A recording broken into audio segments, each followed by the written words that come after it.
Several times on the show over the course of the last couple of years, I've alluded to this idea that we have to consider the actual effect of terrorism compared to other ways that individuals are killed or harmed in the context of how much money is spent on that and how much money is made around the industry that lives off of the fear of any particular way that Americans might die.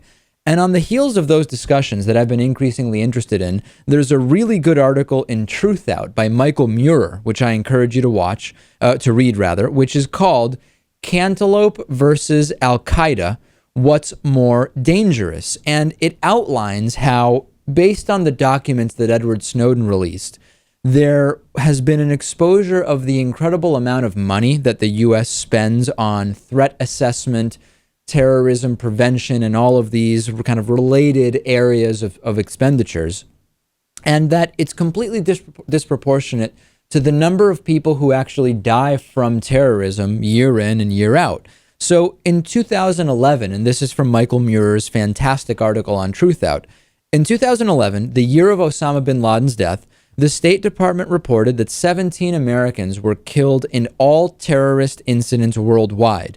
That same year, a single outbreak of listeriosis from tainted cantaloupe killed 33 people in the United States. Foodborne pathogens also sickened almost 50 million people, hospitalized over 125,000, and caused over 3,000 deaths. This is a typical year, not a particularly a problematic year. So, factually speaking, more people died from contaminated cantaloupe in 2011 than from Al-Qaeda, yet the U.S. spent $75 billion across 15 agencies trying to prevent terrorism that year, while the FDA, for all of the problems the FDA has that have nothing to do with not having enough money, that have to do with corruption, but the FDA couldn't even they were struggling to get about $1 billion in 2014 for food inspection, which is something that we absolutely need. Now, you could play devil's advocate, Lewis, and you could say, well, hold on.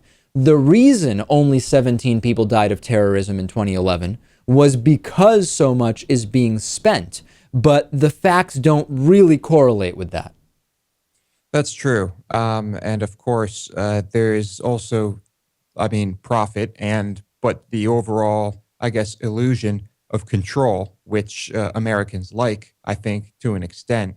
But it's hard to focus and say, well, okay, we're only going to combat terror and focus on terror when we're dealing with people who are trying to obtain weapons of mass destruction. It's like, how do you narrow it down? How do you do that? Because there is the potential for serious destruction. Yeah, and we can't forget, Lewis, that we've got to follow the money trail. There is way more money to be made from evaluating and preventing terrorism than there is from preventing foodborne illness. I mean, just think about it. The wars, weapons, the entire military-industrial complex, consulting, mercenary security services.